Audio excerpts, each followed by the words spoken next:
Hello everyone. In this video we'll start a new chapter and the name of the chapter is Vector Algebra. Before we move on to the chapter, we must know some basic idea related to scalar and vector. So here we define scalar quantity as a quantity having only magnitude are called scalar, like for example length. So this length has no direction, only magnitude. So due to this reason, we call it as scalar quantity. And vector quantity can be defined as a quantity having both magnitude and direction are called vector quantity. So like for example, displacement. Displacement has both magnitude and direction. So this is the basic difference between scalar and vector.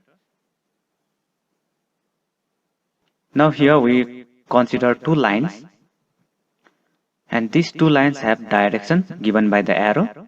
So in this case they are oppositely directed, and these two lines with directions we call it directed line.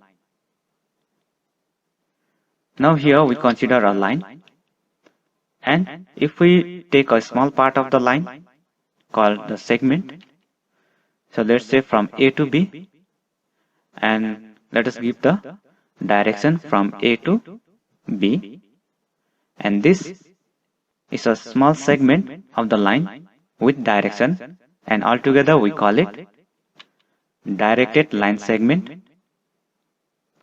And this directed line segment here is represented by initial point A, final point B. So AB vector.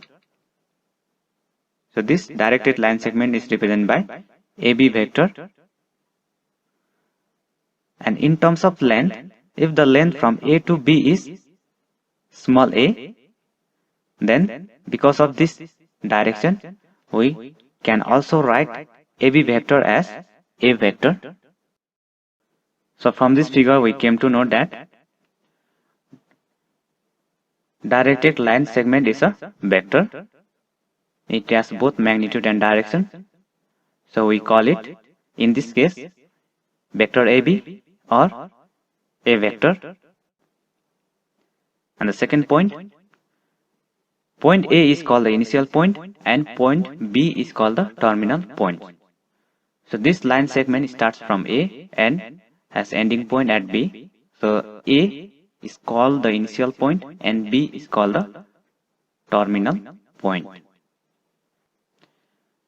The distance between initial point and the terminal point is called magnitude or length. So this distance between A and B we have already denoted by small a vector. So this small a is a magnitude or the length between the initial and the terminal point. So these are the 3 points that you must keep in mind. Now here we consider a 3D coordinate system having x-axis, y-axis and z-axis. So in this coordinate system, if we consider any point P, so this point is at a certain distance from x-axis, y-axis and z-axis, so that the position of this point P in this coordinate system will be represented by P, x, y, z. So this x is the perpendicular distance of the point P from x-axis, and y is the perpendicular distance of the point P from y-axis, and similarly z is the perpendicular distance of the point P from z-axis. Apart from this, this point P is at a certain distance from origin, so which is given by this green line, and it is directed from origin towards the point P. So it is a vector quantity OP. So this OP vector, we call it position vector of the point P. The vector OP is called the position vector of the point P, and it is represented by either OP vector or by R vector. Now the length between O and P will be given by the magnitude of this OP vector or R vector, which is given by the formula magnitude of OP vector or R vector equals to under root x square plus y square plus z square. Now, if instead of 1 point, if there are more than 1 point, like here, A, B, C are the 3 points on the same coordinate system, then we cannot represent the position vector of A, B, C with the R vector only. So in that case, we can represent it by A vector, B vector and C vector. Now we try to understand two important topics, that is direction cosines and direction ratios. So this position vector R is making a certain angle with respect to x-axis, this angle, and also with y-axis and z-axis. So let's say this angle between the position vector and the x-axis be denoted by alpha, and the angle between the position vector and the y-axis be represented by beta, and similarly the position vector R and the z-axis, the angle between them is represented by gamma. Then the cos of alpha, cos of beta and cos of gamma, we call it direction cosines. Cos alpha, cos beta and cos gamma are called the direction cosines. So there is another notation for this cos alpha as a whole. So this cos alpha is represented by L, and this by M, and this by N. So that we can write L equals to cos alpha, M equals to cos beta, N equals to cos gamma. So this L, M, N or cos alpha, cos beta, cos gamma are called the direction cosine. And this L, M and N are related to each other by one important relation, and it is L square plus M square plus N square equals to 1. So this is a very important relation. So this you have to remember, direction cosines and the relation between the direction cosines. Now we try to understand direction ratio. So this is the same diagram. And here, in order to understand the direction ratio, we need to draw a perpendicular on the x-axis, y-axis and z-axis. At first, we draw a perpendicular on the x-axis. Then this point is at a distance x from the origin. So this distance is x.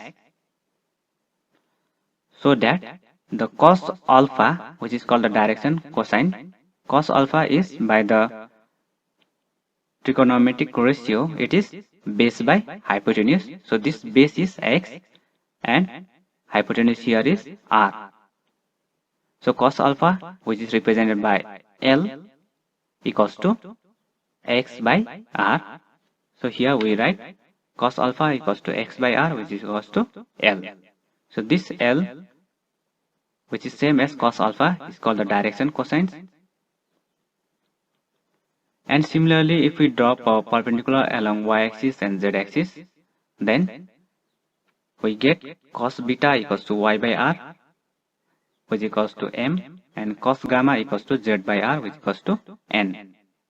So this L, M, N or cos alpha, cos beta, cos gamma are the direction cosines. So this part can also be written as x equals to L into r, and y equals to m into r, and z equals to n into r.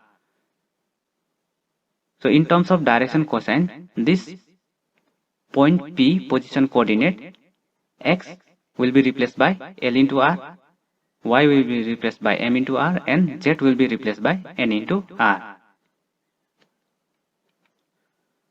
The coordinate of point P can also be written as LR, MR, NR, and denoted by A, B and C respectively, and this A, B and C are LR, MR, NR. We call it direction ratio. So this is the direction ratio. A equals to LR, B equals to MR and C equals to NR.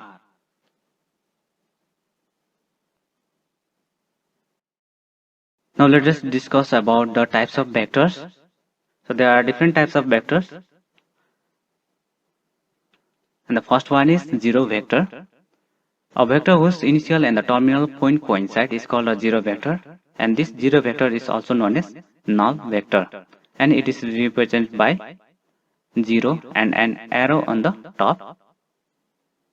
It means that here the zero vector will have magnitude 0 and only has the direction. The second type of vector is called unit vector. A vector having magnitude unity. So magnitude here will be 1 and the direction will be there, and this is the representation of unit vector. So A cap is the unit vector. And the third type of vector is co-initial vectors. So if two or more vectors have the same initial point, they are called co-initial vectors.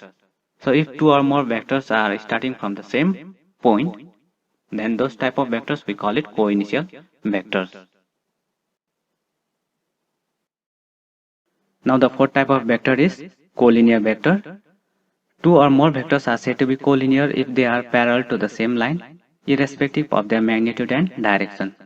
So if two or more vectors are parallel to the same line, then they are called the collinear vectors, and it is not necessary here that the collinear vectors must have same magnitude and same direction.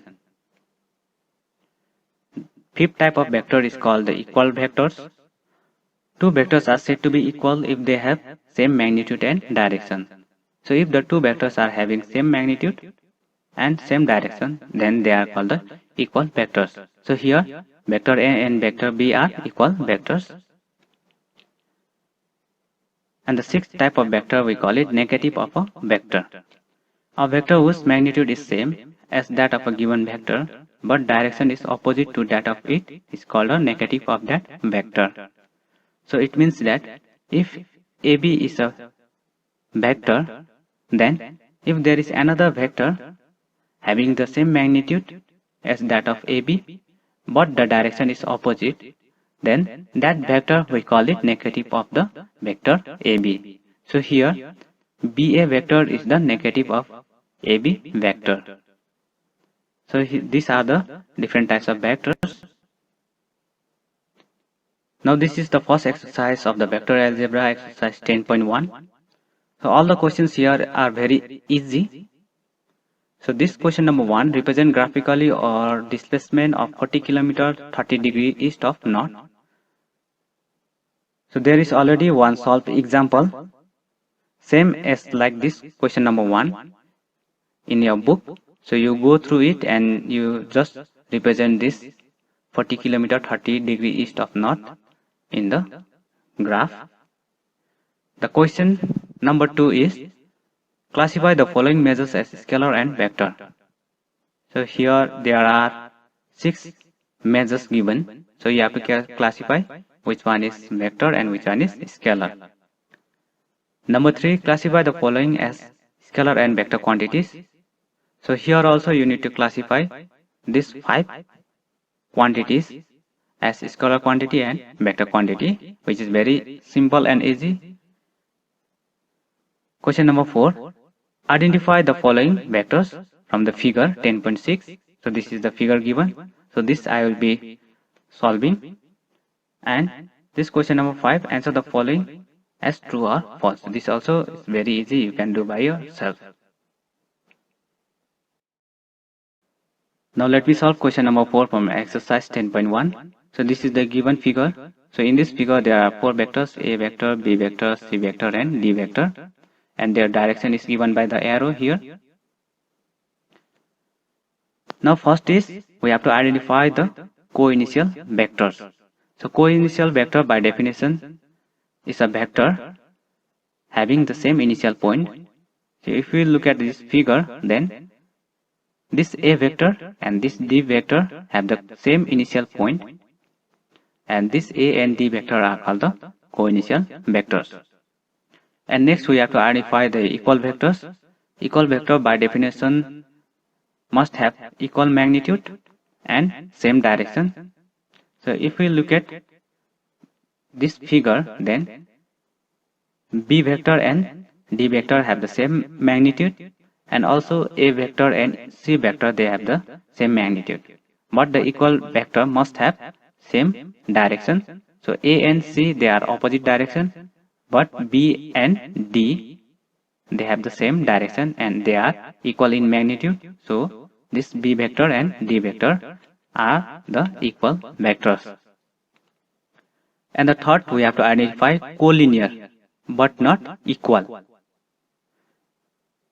So this B and D, they are parallel, they are collinear. A vector and C vector are also collinear. But here we have to identify collinear but not equal. So this D and B vector, they are collinear also, they are equal also. So this is not our answer. A vector and C vector, they are collinear, they are parallel, and they are not equal because of their direction. So the answer is A vector and C vector are collinear but not equal. So here are the list of very important formula which is required to solve questions from exercise 10.2. The first formula is, if the 2 point is given, then in order to find the vector between the 2 points, then we use this formula, and the 2 point here is A and B. So AB vector equals to x2 minus x1.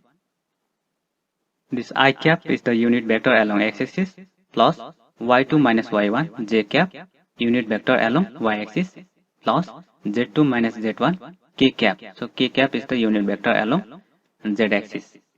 And the magnitude of this vector can be found out by using this formula, which is modulus of AB vector equals to under root x2 minus x1 whole square plus y2 minus y1 whole square plus z2 minus z1 whole square. So in order to find the vector between the 2 points, we use this formula, and in order to find the magnitude of that vector, then we use the second formula.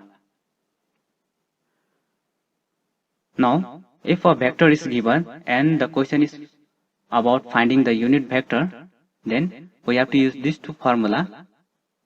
So if the vector is given in the form A vector equals to 3i plus 4j plus 5k, for example, then the unit vector of this A vector will be represented by A cap, which equals to A vector divided by modulus of A vector. So here, in order to find the unit vector, we have to first find the magnitude in this way, and we divide the same vector by the magnitude, and then we get the unit vector. And if it is given in the form like this, then also we represent this unit vector along AB by n cap, which equals to, first thing we have to find the magnitude in this way, and then we divide the AB vector by its magnitude to get the unit vector. And the third one is condition for two vectors to be collinear. So if the two vectors are given, then the condition for two vectors A and B to be collinear is given by this: A1 by B1 equals to A2 by B2 equals to A3 by B3. So if we divide this A1 by B1, and if we divide this A2 by B2, and if we divide A3 by B3, then if in all the case we get the same result, then the two vectors are said to be collinear. And if we get the different value in this, then the two vectors are not collinear. Now let me solve few questions from exercise 10.2. The question number 1 is here. Compute the magnitude of the following vectors. So here there are three vectors given, A, B and C. So we need to find the magnitude of each one of these vector. So let me do one for you. So I am going to find the magnitude of B vector. So the magnitude of B vector is represented by modulus of B vector, which equals to under root B1 square plus B2 square plus B3 square. So this B1, B2, B3 are the component of I, J and K unit vector. So B1 is the coefficient of unit vector I, so which is 2. So B1 value is 2. And B2 is the coefficient of unit vector J, so that is minus 7. So B2 value will be minus 7. And similarly, the B3 will be minus 3. So if we put the values here in the formula, then it will be B1 is 2, so 2 square plus minus 7 whole square plus minus 3 whole square. And then if we simplify further, then it will be root over 4 plus 49 plus 9, so which is under root 62. So this is the magnitude of B vector. So similarly, you have to find the magnitude of A vector and C vector. So here, there is no coefficient of unit vector I. So we have to keep in mind that there is always 1. So here also there is 1 and here also there is 1. So in this way you find the magnitude of A vector and C vector.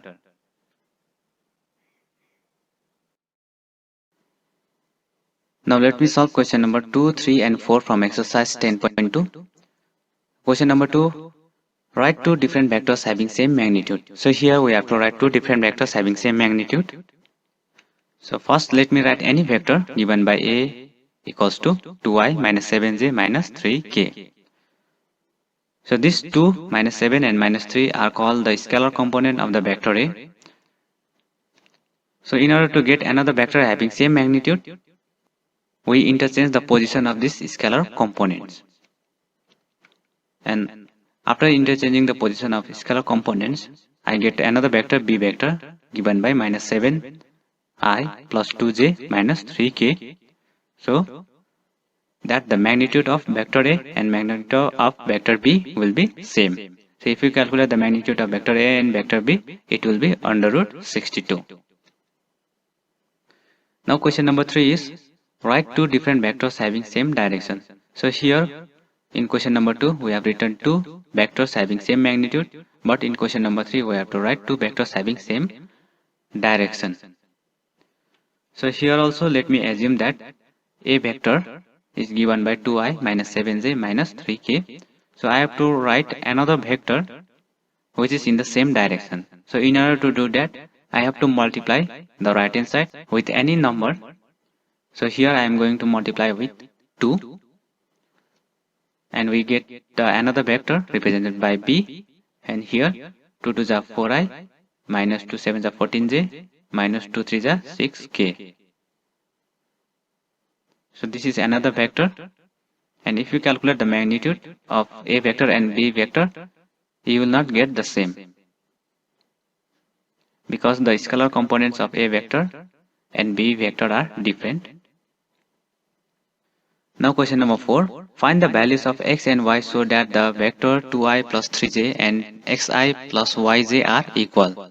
So let me represent this 2i plus 3j by A vector and xi plus yj by B vector.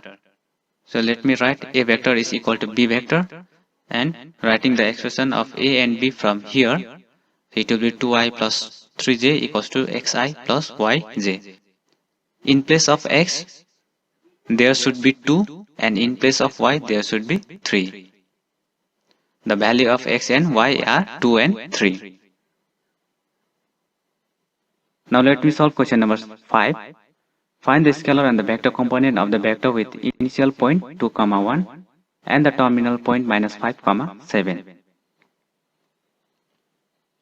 So let me represent here the initial point by A and the final or the terminal point by B, and here this 2, 1 is the value for x1, y1, and this minus 5, 7 is the value for x2, y2. So that we can write the formula to find the vector AB vector equals to x2 minus x1 I cap plus y2 minus y1 j cap. So this is from the formula. Now we put the value of x2, which is minus 5, and the value of x1 is 2, value of y2 is 7, value of y1 is 1. So after putting the value and simplification, we get AB vector equals to minus 7i plus 6j. So here we have got the vector, and this minus 7 and plus 6 we call the scalar components of the AB vector, and minus 7i and 6j we call the vector components of the AB vector. And hence we write the answer as the required scalar components are minus 7 and 6, while the vector components are minus 7i and 6j. Now similarly, let me solve question number 6. Find the sum of the vectors A, B, and C. So there are 3 vectors given. So we need to add these 3 vectors. So in order to add, we have to write A vector plus B vector plus C vector, which equals to, so here we write the expression for A vector plus expression for B vector plus expression for C vector. And altogether there are 9 terms here, and we have to search for the common or the like terms. In the next step, what we do is we write the coefficient of I vector. So here it is 1, then here minus 2, and from here it will be plus 1, plus, then j unit vector, and we write the coefficient of j unit vector from 3 terms. So minus 2, from here plus 4, and from here minus 6. And similarly here also. Now we can simplify here and then write the sum of the 3 vectors as the answer. Now let me give you idea regarding question number 7, 8, 9, 10 and 11, which is also very simple and easy. So for question number 7, you have to find the unit vector in the direction of A vector. The formula that is to be used here is unit vector A equals to A vector, which is given by this expression, divided by magnitude of A vector. So here you have to first find the magnitude of A vector by using the formula, just like question number 1, and then you have to divide this expression by its magnitude to get the unit vector. Question number 8, find the unit vector in the direction of the vector PQ, where P and Q are the points. So here 2 points are given, this is P and this is Q. So first we have to find the vector PQ using this formula. So here this is x1, y1 and z1, this is x2, y2 and z2. So this value we use here to find the vector PQ, and then to find the unit vector in the direction of PQ, we write unit vector as n cap, which equals to vector PQ. So whatever you get here and divided by the magnitude of this vector PQ. So after finding the vector PQ, you have to find the magnitude of vector PQ, and then you use this formula to find the unit vector. Now question number 9, for the given vector A and B, find the unit vector in the direction of vector A plus vector B. So here, this is the formula. You first find A plus B vector, and then find the magnitude of A plus B vector, and you divide A plus B vector by its magnitude, and you will get the unit vector. Now question number 10, find a vector in the direction of vector 5i minus j plus 2k such that it has magnitude 8 units. So first here you need to find the unit vector using this formula, A cap equals to A vector by mod of A And then after finding the expression for unit vector, then you have to find another vector having magnitude A and the same direction, and here you use this formula. So B vector is the another vector that we are going to find, which is equals to, its magnitude is 8, so we write 8 here, and then we multiply by the unit vector, so whatever expression we find from here. And question number 11, show that the vectors 2i minus 3j plus 4k and minus 4i plus 6j minus 8k are collinear. So condition for the collinear I have already given in the formula. So you try by yourself and you have to show that these two vectors are collinear.